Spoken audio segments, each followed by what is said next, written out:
are you born an entrepreneur or do you learn to be one? I think you have to have a mindset of sacrificing everything. If they want to change something in their life, you just can't continue to do the same shit over and over and over. Why would something change? All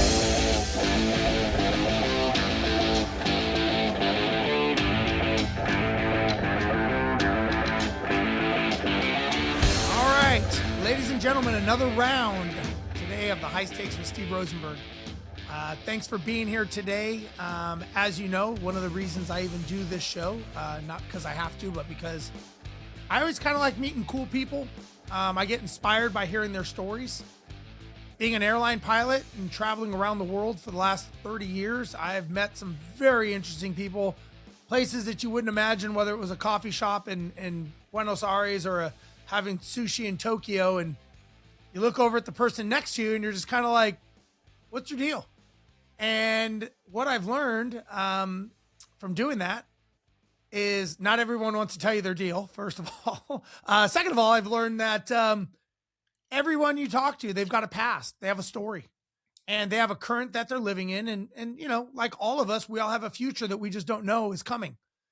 And I just find it so interesting that once you start asking people about them and their lives, man, it just starts unwinding so much and starts impacting so many things that I started thinking, man, it'd be nice if more people could learn this and have a show on it, which is why I'm doing this. So today I have Paul Lajoie on the show. Paul, first of all, thank you for being here today, my friend. Oh, awesome. I'm super excited to be here. Cool. So tell me a little bit who you are, what you do, and your story, and then we'll kind of dig into some questions. Yeah. And by the way, I love doing these for the exact same reason. Like you love doing them, just meeting guys like you. So yeah, I love it. It's crazy. It's very interesting.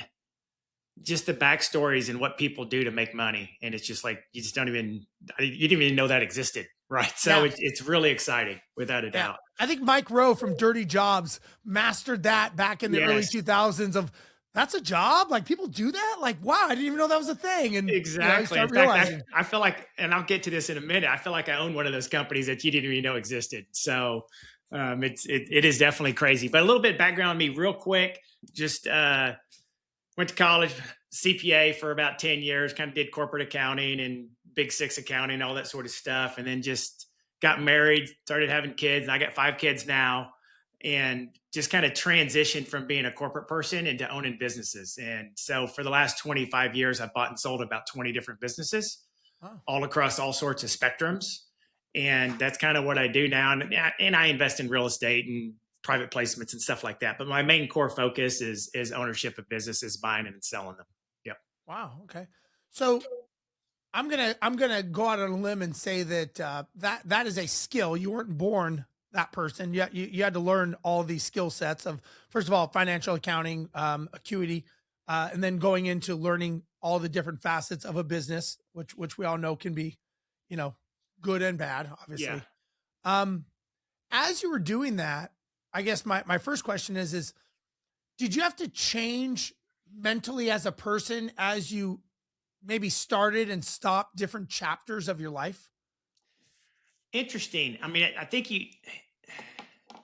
you know, are you born an entrepreneur or do you learn to be one? I think it's kind of both, right? I think you have to have a mindset of sacrificing everything, right? And what I mean by that is, like, you know, for the W-2 people, it's just, you know, they have a paycheck just sitting in front of their face on a Friday, right? That's all they care about, right? So they have to change their mindset and sacrifice financially and sacrifice their family and their way of living. And they have to sacrifice, if they want to change something in their life, you just can't continue to do the same shit over and over and over. Why would something change? You have to change everything. So for example, I'm a big thing on sacrifice, right? So I talk about people, what I went through on that first business. They see where I am now, like, oh yeah, whatever, he's lucky and he's worth a shitload of money and all that sort of stuff. They don't see the shit that I went through for definitely through the first 5 years. Right. And the sacrifices I made. I sold my car. I'm a CPA. I'm driving around in a freaking Lexus, right? And sold that and bought a $5,000 clunker of a truck, living in a $500,000 house a long time ago. So that was a big freaking house, and downsized massively, went from a $500,000 house to a $220,000 house, and then took that cash to buy my first business. Didn't go on vacation for 2 years, didn't eat out for 2 years. So that's a sacrifice. And if somebody's willing to do something like that, then your life can change. You know, it's funny. I use the analogy of a tree. When you look at a tree, you know that there's a root system to that big tree. Yeah. And that root system didn't grow overnight, took a long time, had to push through some hard dirt, maybe even concrete, maybe even some plumbing. It had to go through a lot of shit sometimes to get to where it is today. And when you look below the surface, you're just like, wow, above the surface, like that's a beautiful tree. And below the surface is heartache, stressful nights, bankruptcy, hesitation, loneliness, all the things that everyone goes, wow, man, you got lucky. Man, you got lucky 20 times. How lucky are you? You're like, yeah, bullshit, you know? Exactly. Now, let me ask you, Paul, like, as you have, it's a very interesting conversation, by the way. I'm looking forward to this. Part of your journey, right? We all, you know, they say overnight success is 15 years in the making. Yeah. For you, is there a part of your journey that nobody knows about, nobody claps about, you don't even talk about it, but it maybe changed the whole trajectory of your life? Man, well, I mean, shout out to the wife, okay. Right? I mean, that's luck, yeah, right? That I've married up, right? So that, I mean, just to have that support network and a lot of sleepless nights right there, and just having the support network from either a spouse or friends are equally important too. Just that family network is super important, because I mean, it's a lot of sleepless nights, and you know, you think you're going bankrupt and you bought the wrong company and you're out of money, and it's tough. So it's good to not come home to a friendship network or circle or a wife or something like that is nagging and not supportive, and you made the wrong decision and all that sort of stuff. So that's probably really, really, really important. Now, but you know, like, I'll use the example. If you eat too much over the holidays, January 1st or January 2nd, you go to put your pants on and you're like, oh, fuck. I got to lose weight. Like, this is it. I'm done. I'm losing weight.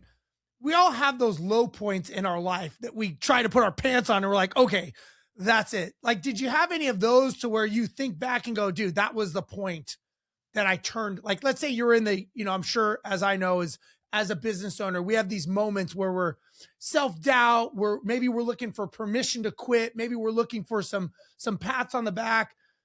Did you have any times when you were just at that low point and you're like, that's it, I'm done, I'm fixing this, I'm taking control? Man, I don't know. I mean, I feel like my corporate life before I got into business ownership was massive ups and downs. Yeah. Right. So that probably had to do with my maturity level or lack of maturity in my 20s. I was more about drinking beer and trying to get laid all the time. Yeah. Right. So I felt like that, you know, even when I met my wife around 30, I felt like, you know, I was 30, but I felt like my maturity level at age 30 was 20. Because it was just, hey, let's go out and drink and party and let's chase women and all this sort of stuff. So I felt like that when I got married, that it was just like, okay, this was a massive reset now, right? So my life it's serious. It's just not me and screwing up my life. Now I'm going to screw up someone else's life. When you have that first kid, it's like, oh my God, now I'm screwing up all sorts of people's lives if I don't get this thing right. So I think that kind of changed me and definitely got me on a different maturity level versus everything in my 20s was just kind of just randomness and getting laid off. And did I ever get fired? I don't think I ever got fired, but I got laid off 3 times. So let me ask you, if you didn't make the conscious decision to be an entrepreneur, like the Paul I'm looking at today, the one I'm talking to, if you didn't choose this path, where do you think you'd be right now? Oh, upper level management, making $250,000 a year. So you'd be a C-suite or something like that in some company. Exactly. So that's where I'd be. So when I left at age 30, and I'm 58 now, and remember, this is a long time ago. So I was making $125,000 a year in corporate level. right? Vice president of revenue assurance for a utility company. So, which was great. That's a shitload of money, and $250,000 is a shitload of money. Yeah. But I wouldn't have the crap that I have now, not even close to it, Yeah. right? So, and with in 10 years, I was laid off 3 times, and I'm highly educated and extremely intelligent in my mind. That I got laid off 3 times. So how many more times would I have gotten laid off over the last 28 years? And that just the cycle, riding the wave, right? Super disruptive, especially since when we had kid number 2, my wife quit. So while you can make have a good life on $250,000, you can if you get laid off and you're out of work for 9 months. And you're basically reactive to an industry or to the swipe of a pen or a downsizing or a new CEO or and I, from the airline industry, getting furloughed as a pilot, I remember, getting my furlough notice, and I remember being more upset at myself because I allowed myself to be in a vulnerable situation in life because I got comfortable. Yeah. And I never thought getting furloughed from a major airline was even in the cards or possible. And that was my fault. And I was more upset at myself for saying, why did I allow someone or something dictate my future? And it sounds like very similar to you. Yeah, I know. And that's what I love about small business ownership is, your results are a reflection of the effort you put in, right? Versus the 3 times I got laid off. First time because I was just a dumbass. But the other 2 were because of corporate restructures where somebody come in and bought the company and they just let go 50% of the people. So it's like, man, that's super scary to go through life like that. Is you just like hoping and praying you don't get laid off because there's been a corporate merger, or you hoping now more timely is you hope you don't get booted out because of a robot or because of artificial intelligence. Yeah. Right. And so, especially in my space where consulting and CPA and finance, those are going to get replaced by AI without a doubt.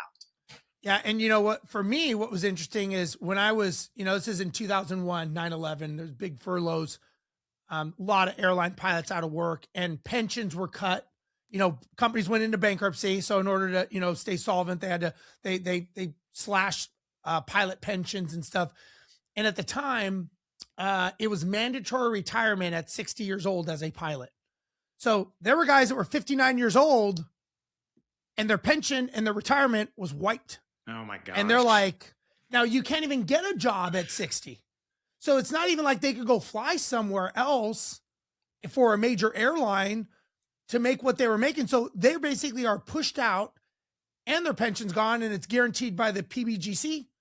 And I remember seeing guys going like, I remember flying with these guys going like, I retire in 6 months and I don't know what I'm going to do. I did everything right. I saved, I had a retirement, I did all that stuff. And they're like, it meant nothing. It was like, sorry guys, we got to protect the shareholders. You guys are on the chopping block. So I always remember that, the aftermath. And that's what getting comfortable does, in my opinion. So let me ask you this. As you have grown, and I'm sure you've gone through different iterations of Paul, right? As you've elevated. One thing I always learn about people is we always inherently think if we're going to be more successful than the previous version of ourselves, whether it's in business or health, we always think of what we need to do. So like, I need to be more disciplined. I need to block more time. I need to do this. But what we never really think about is what do we need to stop doing in order to level up? Meaning like let go. Was there anything or any belief, habit, or pattern that you had to let go of in order to get to the next level? Without a doubt, thinking that I'm the smartest person in the room.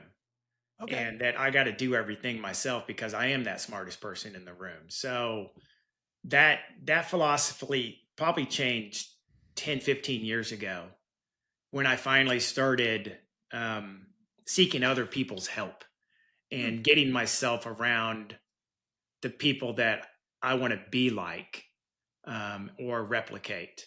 And I think that is right there where my life and my net worth hockey sticked. Yeah. right then. And I joined a mastermind group called Vistage Yeah. for about 5 years. And that changed everything. And I finally started hanging out with a bunch of people that were smarter than me and that could provide me really good input. And now left Vistage, and now I'm in a group called GoBundance, which is actually 50 times better. But Vistage was great too.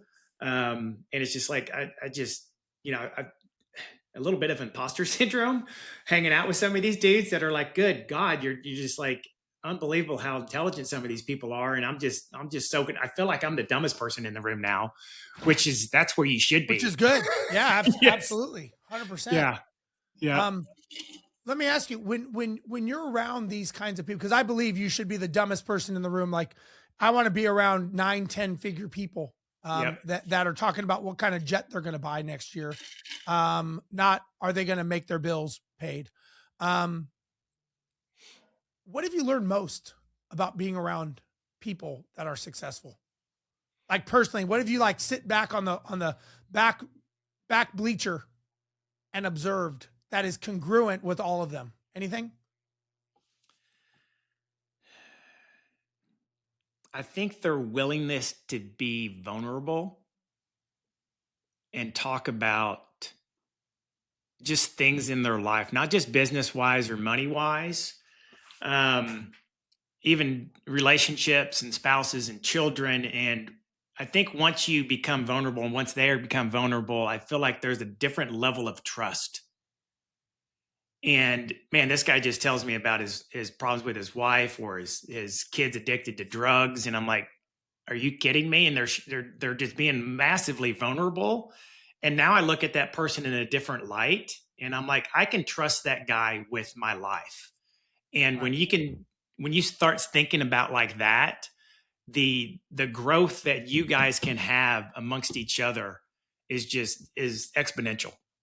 I think the barriers come down. The egos go away, right? Yep. It's like ice. It just dissolves. In my experience. And I think you get to a point in life where you realize money is not the answer to your solutions. Community is. And what I have learned, my experience, and you tell me if you agree with this, is a couple things. Number one, when someone's doing 8 or 9 figures in revenue, they are a different person. Meaning, like, when they walk in the room, they don't have to tell you anything. You just see and go, that is someone. Don't know who they are, but there's something about that person that is different. How they walked in, not pompous. The other thing I would say I've learned the most is they're all congruent of having a belief in what they're trying to do, whether it's trying to help people, whether it's whatever, build a business, and nothing shutters that belief. Meaning, like, they don't care what anyone says. Their belief is where they're going with this. They're open to suggestions. They're open to listening, but it's like Steve Jobs or Elon Musk, right? Those guys have such belief. How many times did they probably tell them how stupid that idea was, and they did it anyways because of their belief? Have you noticed that in people that you've met? Without a doubt, they have a conviction of thought. Is what I would call like that. Yep, exactly. So without a doubt, and that's from learned experience too, right? So I mean, it's just like the book that I wrote is just 3/4 of the book is just about all the mistakes I've made, right? Sure. But each one of those mistakes was a stepping stone to create generational wealth, right? So if I didn't make that mistake, I wouldn't have learned from it and done better the next time, and 1-upped or 2-upped or 3-upped what I was actually doing. So I think conviction of thought and learning from your mistakes and being vulnerable in those mistakes, right? And talking about them, right? Some people get ego is ego and emotion, especially ego, gets in the way of wealth for a bunch of people. Success inhibitor, I call them. Yes, without a doubt. So, man, it's just like you make that mistake and don't hide from it. It's just we all make mistakes. We're all human, right? And that's what being around all these guys that are vulnerable and can talk about mistakes, then it humanizes everything that you do, right? And it also puts you into a group of like, well, I'm not the only idiot here, right? There was a great speaker that I went to a couple months ago, and there was probably 60 people in the room. And she did this great exercise. And this was just kind of a level set and kind of changed my mind. Is she sent out a piece of paper and it asked like 20 questions. And what you were supposed to do is if any of them was applicable to you, you'd put an X by it. And then you changed pieces of paper with just a random stranger. And it was just a bunch of interesting things. Like, now you're standing up for the person that answered the question. Stand up, everybody stand up in the room if somebody died within your family circle in the last 12 months. Half the room stood up. So where you thought you were the only person that had to deal with that, you just realized that 50% of the people in the same category as you, right? Have you ever filed bankruptcy? And then when 20% of the people stood up, like, oh my God, are you serious? I'm not the only one that filed bankruptcy. There's a bunch of other people in the same circumstance. Right. Right. So it was very enlightening that everybody else's lives are just as screwed up as yours. Yeah. Right. Yeah. That is interesting. I remember I had a gentleman on my podcast show, and he said something that was very interesting. I thought he was doing hikes with people, taking them like up, 10, 12,000 feet to monasteries. And they would do this hike and they would go up there and then they would, be with the monks for a couple of days and then hike down. And he said he did one, announced it, and he didn't get anyone to attend. And he started doubting whether or not maybe they don't like me. Maybe this is a dumb idea. He started going through all this stuff. And then he started asking the people, just curious, like, why didn't you join? And they're like, well, it's kind of hard to go to Nepal 2 months away. If we went out a year, we planned these things a year in advance, not 2 months. That was kind of the common thing. And so his revelation was, I started going, what's wrong with me? Poor me, pity me. When it was the circumstances, he just didn't have it scheduled out correctly. Right. Had nothing to do with him, but he made it about him.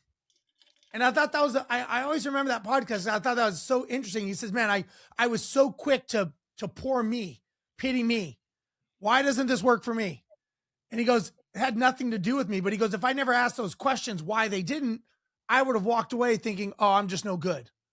Right. I thought that was an interesting conversation, Yep. So today, I look at our lives like books. You said you had a book. And I think books are made of chapters, like our lives. Our 20s were chapters, 30s, military sometimes, maybe jail for some people, chapters. What chapter are you in right now of your life? I think I'm in the middle of a transition from one chapter to the other. Oh. I'm 58. As I've mentioned earlier, I got the 5 kids and the oldest is 25, the youngest is 14. So 2 are out of college, 2 are in college, and 1's in high school. But I feel like I'm at a point in life that it's time for me to give back. That I've been blessed by so many things, a great family, great wife, great extended family, and blessed financially and things like that. So I feel like I'm at a point in my life that I want to start paying things forward, both from a monetary contribution and from a teaching perspective as well. So that's kind of where I am, and maybe that's my last chapter, and it'll be a big one, and it'll go on for another 20 years until maybe the closing remarks after this. But I feel like I got a good 20 to teach people and in essence to replicate what I've done over the last 25 years. Yeah, I had a friend of mine, a very well-known gentleman. He was on my podcast and we were talking, and he was 63. He said, Steve, I'm about in the 4th quarter of my book of my life, 4th quarter. And he goes, I've lived a great life and I've done stuff, but he goes, I'm about, every quarter you got to change. He's like, I can't do what I did in my 20s. I never really thought about life as being in quarters, and it sounds like you're kind of thinking the same thing. So tell me what is it you're doing? So you wrote a book, is that correct? Yep. What is the book about? It's called The Exit Plan. And in essence, it's my 25-year journey over buying small businesses. And about, again, as I said, it's about half of it or 2/3 of it is just all the mistakes I've made. Okay. So it's me kind of first chapter is my background, kind of what we mentioned earlier, my corporate world and being a CPA and stuff like that. And then just that first business that I bought, and just how that changed my life. Right. And then business number 2 and business number 3 and business number 4 was a complete failure that we went bankrupt on, and just all the mistakes I've made and how I've grown from all that sort of stuff and kind of where I am now in that journey. And so the exit plan, it is it's written for somebody exiting their W-2 and how to buy a business for the first time, and then not make all the mistakes that I made. It really took me about 10 years to get good at this and realize what I'm doing and how to read a financial statement correctly. So just kind of fast forwards. So it took me 10 years. If they read the book, they can do it in 6 months. Well, and listen, I think we both agree that, you know, when you read a book, when you meet someone like you, or you get coaching or something, you're buying the 20, 30 years of mistakes or thousands of mistakes that you've made. That's what you're buying. You're, you know, wealthy people buy time. They buy mistakes so they don't make them, essentially. Yeah. I feel like, all the mistakes probably cost me $1 million or $2 million. Yeah. And you can learn all of it for $19.45. Right.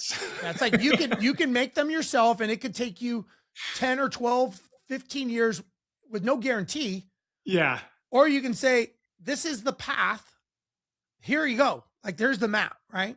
Yeah. Where do you think, and maybe you talk about this in your book, where do most people fail when they are buying a business? They don't seek outside counsel. And then they don't look themselves in the mirror and realize what they're good at and what they're not good at. So we talked about emotion and ego earlier. So one of the things, you got to look in the mirror, and let's say there's 30 things that you got to do to run a business. What am I good at? I'm good at these 5 things, and you got to hire for the other 25.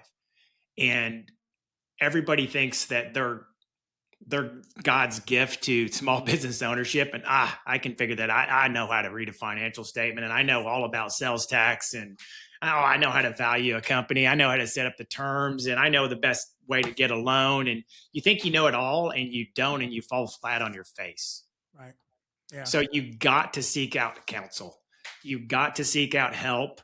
If it's not me, there's a bunch of other people in this space that offer their services, and there's a bunch of good ones. And just do not do it alone. And then do not try to start one from scratch.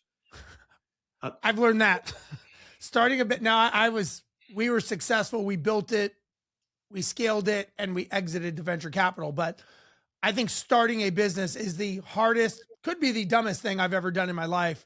I would much rather buy someone else's, fix their mistakes, and capitalize on them. Yeah, I always say buy the first 2 or 3 and cut your teeth on something that already has systems and procedures and employees in place and cash flow on day one.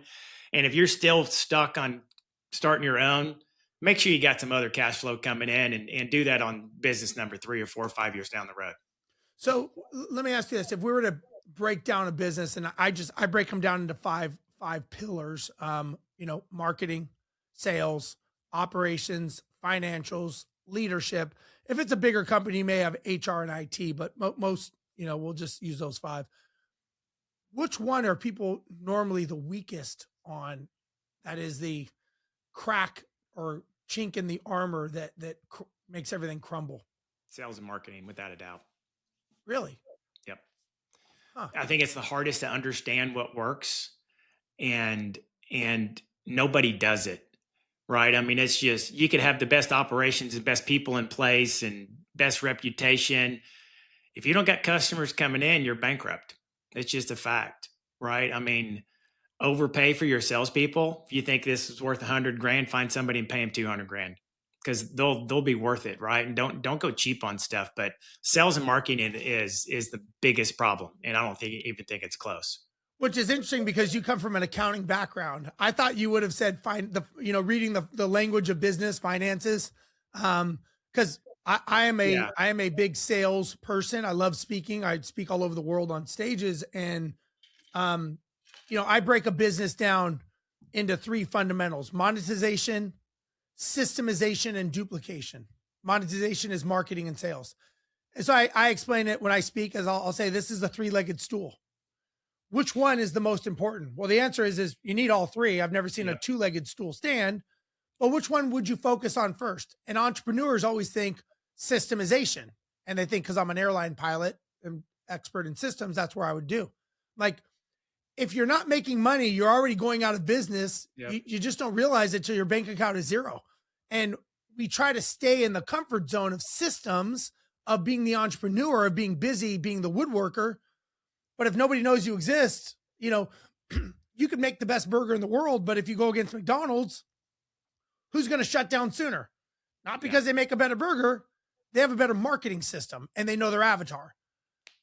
Yeah, without a doubt. Oh yeah. Yep. But people don't realize that because the egos are so big. Sure. Yeah. Yep. Now, in your book, what do you kind of explain the book? I'd love to hear about it because it sounds like it's a very interesting. Because I'm so intrigued with building businesses, buying businesses. How do you break this down? Golly, how do I break this down?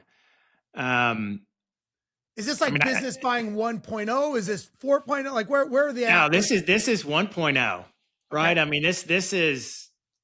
I woke up one day and I hate my job and I want to quit and I want to buy a business, but I don't know what the I don't even know where do I find businesses for sale, right? So it's that granular, and that it is definitely a 101 without a doubt, right? I mean, it's just how to read a financial statement, where's the secret sauce, and looking at a tax return that nobody else looks at, right? How to value the business and how to term it out, and how to put a pro forma together, and what are sales taxes, how to best pay yourself, right? How to legally set up a legal entity, and what box don't click on this box when you're setting up an LLC, because if you do, you're going to screw up your taxes forever, right? So it's that granular, and that very, very much beginning thing. What would you say the TAM, the total, addressable market would be for what you write the book for? Are we talking in the millions? Are we talking like, for the people that read it and the people that, I mean, I would think it'd be not unlimited is probably not a right answer, but I would think your target that would want to read this book is pretty large. Would you say? It is, without a doubt. It could be somebody that's just, they went to college or dropped out of high school for all I know, and they just want to buy their own business, right? I mean, if you got 25 grand in your hand, you can buy a small business that generates a crap load of money, right? Versus all the way of you're 45 years old and you're making $175,000. You just got laid off and you're like, okay, I'm done. I'm not going to try to find another job. I got to take control of my life and quit getting laid off. So yeah, the market is huge. So, and being a business coach and coaching, a lot of people over the last many years, I've noticed there's two types of entrepreneurs. One is they're running away from a life they don't want anymore. The other is they're running towards what they want. So one is running away from pain, one is running towards pleasure. Does this book speak to one or the other? And which one do you think has a better chance of success? It speaks to both, because I've lived both. Okay. Right. I was getting out of my corporate rat race and getting laid off 3 times. Right. So that's why I bought that first business. But then after 3 or 4 or 5 years, when I started accumulating more businesses, I'm like, oh my God, I'm growing towards this. I'm creating generational wealth for my family, so they never have to work again. Right. So it's definitely was both for me. And I talk about both. Right. Says, because it's just a stepping stone, right? I mean, it's just, as I said earlier, I mean, let's go through a regular transaction. Right now, all you need is a 5% down payment, right? And a lot of people can buy without any money out of pocket, right? If you find an investor or do some seller financing, but let's just say 5% down payment, you buy $1 million company, you need 50 grand. Right. I mean, remember when I sacrificed? Right, about selling my house and selling my car for my first business, right? I mean, go borrow money from your dad or take some credit card advances, or, I mean, go get a home equity line of credit. 50 grand and buy a company for $1 million, that company most likely is making around 300 grand. Right. So then you got debt service of probably, let's call it a 130. So you're making 170 grand and you invested $50,000. How many people make $170,000 a year? You're in the top 5% of the country. Yeah. Right. And then I'll teach you how to scale it and double it in 3 years. And then start putting money in your pocket, and all of a sudden you got another $300,000 in your savings account. You're going to go buy a huge company 3 years down in the road, and all of a sudden now you're making $600,000 a year. All started with a $50,000 investment. And I believe the answer is it depends, but I'm going to ask. If I buy a business, let's say I buy $1 million business, and I'm going down this path, is my next step to duplicate this business, meaning multiple offers, multiple locations, or is the better model to maybe either flip that business, buy another one, keep it as a cash flow machine, and start another one? Like, what, not start one, buy another one. Like, what is there a recipe, I guess, is my question in your mind? Well, I can tell you my recipe, right? I mean, there's nothing wrong with buying it and scaling it, right? Buying it's worth $1 million, and let's say it's doing $2 million in revenue. Well, I'm just going to concentrate on this one, put all my eggs in one basket, and I'm going to try to grow it to $10 million in revenue, which you can, that's what's great about small business ownership versus other investments like owning a stock or owning real estate. You can't scale that. Right. Where you can scale this and you can grow it to $50 million or $100 million. Right. So I buy companies with the intention of holding them. I try to grow them, but I'm not working 80 hours a week trying to quadruple it in 2 years. I would rather diversify my portfolio. So I'd rather buy business number 2 in a different market. But there's nothing wrong with buying stuff and doing vertical roll-ups where I buy 10 HVAC companies, which a lot of people, you're competing against PE right now when you do that. Right. Yeah. But nothing wrong with that. Or doing what I call a horizontal roll-up, going home services and buy HVAC, plumbing, electrical, landscaping, windows, roofing, flooring, plumbing, whatever, and do a horizontal roll up. And now you're doing warm cells across every one of those companies, right? So I like diversification versus scaling, but I like both of them now. With you'd mentioned earlier with AI and all that, which you go online, everyone's an AI instructor or expert or selling a course or anything. Is there a business right now or an industry that you think is pretty primed for acquisition? Oh, primed for acquisition. Is it tied to AI? Is it like what are your thoughts on this? AI is super scary. You go online and try to find a bunch of businesses for sale, and there's a bunch of AI companies for sale. I wouldn't touch one with a 10-foot pole. I mean, the AI market on what it can do feels like turning over every 3 months. You could buy a company that does great in AI now, and 9 months later, you're out of business because AI has changed so much and so fast that you're out of business. I wouldn't touch one of those companies with a 10-foot pole. If someone gave me one, I might take it, but I would be really worried even to take it for free. And I mentioned earlier, I love home services because I just love companies that can't get affected by AI. Everything in home services, that's a human being.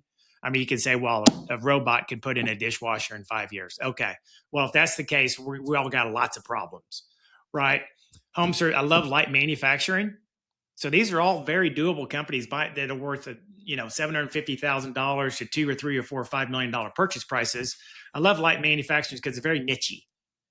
So that's not going to be taken over by big manufacturing companies, and it's definitely not going to get replaced by AI. I love everything in the med spa, functional health situation right now. That's not going to get taken over by AI.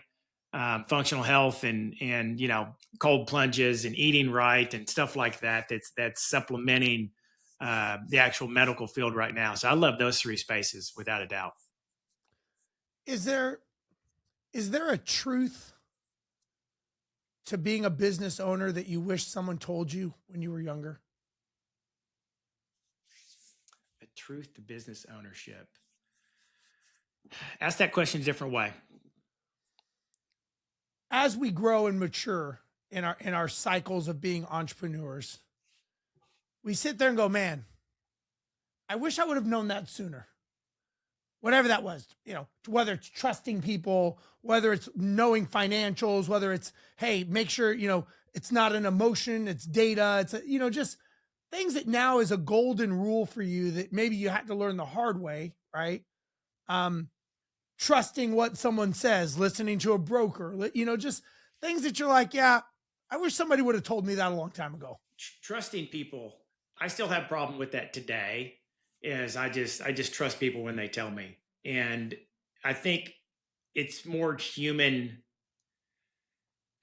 way humans act is they're in everything for their own self-interest. It's kind of sad, but from employees, padding hours because they need 10 hours of overtime to pay all their bills. So they're going to redo their work schedule to make sure they get 10 hours of overtime. Right. Where you don't think something like that exists, but it does. And you just don't understand what's going on in people's lives. Right. Yeah. Somebody used to be able to trust money. Money is the root of all evil, in my opinion. Right. So life circumstance change people and turn people into just horrible people. Right. So somebody's great and all of a sudden they go through somebody's great, but they go through a divorce and then that drives them to drugs. And all of a sudden that where they wouldn't steal from you, now they're stealing from you because it's survival. Right. So understanding what's going on in people's lives, I think is really important in everything you do because they're going to create a narrative that's going to help them.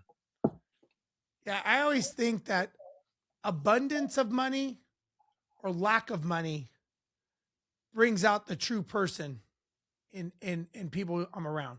Yes. I just, either way, and I'm not saying one is better than the other. But I've just learned that. As we kind of wrap up, Paul, I'm just curious, is there something if the younger Paul, the 20-year-old that's thinking of doing this is watching this, is there something that you would say to him?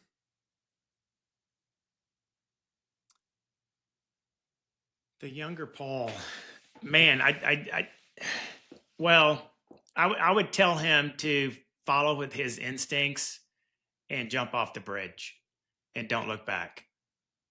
Right. So everybody can run a business. I'm serious about that, especially if you buy an existing business. How intelligent do you need to be? All the employees are there. The customers are there. Everybody's trained on how to do things. Yeah, you can make it better, but you're buying a business that's been around for 10 years and it's spitting out $300,000 a year. How smart do you got to be as the owner? Right. Right. I mean, you just can't go in and screw shit up, but it's like, man, if you never showed up except just to sign checks, the company's most likely going to make $300,000 a year, even in your absentee. Despite right? You. Exactly. So everybody can do it without a doubt. Now, can somebody buy a business and scale it and double it? No. That's a learned activity, and you got to have that passion and that desire and that work ethic. But man, just don't doubt yourself and burn the boat or whatever analogy you want to use. Go forward. Do something for yourself. Stop building for something for somebody else. I love that. Paul, if people want to get a hold of you and they want to get your book, they want to learn more about you, maybe they want to learn about buying a business, how do they find you? Yeah, I mean, Paul at BizBuyPro, BizBuyPro, Paul at BizBuyPro.com is my email address. I mean, shoot me an email. I'll send you my audiobook for free. Nice. I'm here about mass education. I got a community, BizBuyPro.com, that you could join. And I'll hold your hand through the entire process and teach you everything I've taught or learned over the last 25 years. I love it. And, again, I really enjoy the frankness in your conversation. And I think a lot of people hopefully will watch this and learn about buying a business as opposed to building, number one, and also avoiding the pitfalls and the mistakes. And if you've listened to this, you should take Paul up on a free Audible, because it could literally save you years and years and hundreds, if not millions of dollars in mistakes Ask me how I know. I've done it, and I'm still here today. I've still made it, but I've got a lot of arrows in my back. I'm sure as Paul does. But we're still alive. We're still walking, talking, doing the thing. So, again, Paul, thank you so much for your time today. I really appreciate it, man. Oh man, I love it. You can tell I'm very passionate about what I do. So yeah, without a doubt, glad to be here. Awesome. And folks, thanks again for watching High Stakes with Steve Rozenberg. We will be back next week with another great episode from another great guest. See you guys then. Bye-bye.